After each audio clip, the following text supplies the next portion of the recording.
de la CEDEAO. Monsieur le Président, on raconte que le prophète Mohammed, paix et salut sur lui, a dit que quand un membre de votre famille a raison, il faut être avec lui, mais quand un membre de votre famille a tort, il faut être avec lui. Je pense que le Parlement de la CEDEAO porte dans son cœur la Guinée-Bissau. Et parce que nous portons dans notre cœur la Guinée-Bissau, nous ne pouvons dire qu'une seule chose: le président Embalo a tort. Il y a un an, j'en avais parlé ici même, il ne peut pas dissoudre une assemblée nationale qui n'a pas encore 12 mois, c'est la constitution de Guinée-Bissau qui le dit. Et ça, c'est un coup d'État constitutionnel. Et l'une des raisons pour lesquelles les populations, nos citoyens s'éloignent de la CEDEAO et parlent de CEDEAO des chefs d'État, c'est parce que quand il y a des situations comme celle de la Guinée-Bissau, nous nous taisons, nous ne faisons rien, comme si nous étions complices.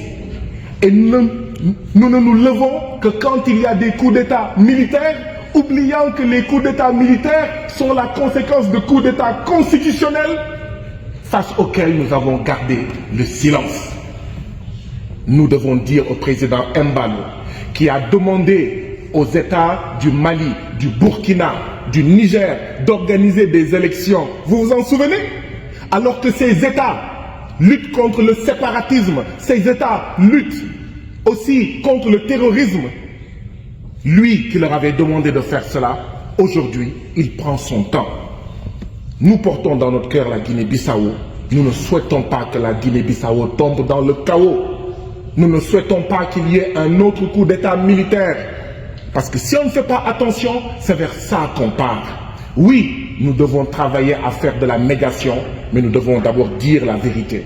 La vérité, c'est que le président Embalo doit organiser des élections. La vérité, c'est qu'il a eu tort de dissoudre l'Assemblée nationale. La vérité, c'est qu'il ne peut pas chasser une délégation de la CEDEAO. La vérité, c'est qu'il ne peut pas, il ne doit pas empêcher le Parlement de la CEDEAO de venir en paix, d'apporter un message de paix. Nous devons condamner et nous devons l'inviter à revenir à de meilleurs sentiments, à respecter les droits du peuple bissau-guinéen et la constitution bissau-guinéenne. Monsieur le Président, un grand Africain, Cheikh Anta Diop, a dit « La sécurité précède le développement ». Je voudrais m'incliner pieusement devant les morts 54 agents des forces de défense et de sécurité assassinés par les terroristes au Bénin. La CEDEAO doit se mobiliser davantage. Si la CEDEAO ne peut pas aider le Nigeria, ne peut pas aider le Bénin, ne peut pas aider nos pays à faire face au terrorisme, ne peut pas nous aider à faire face aux aspirations de sécurité, mais les États vont se poser la question de savoir à quoi sert la CEDEAO finalement.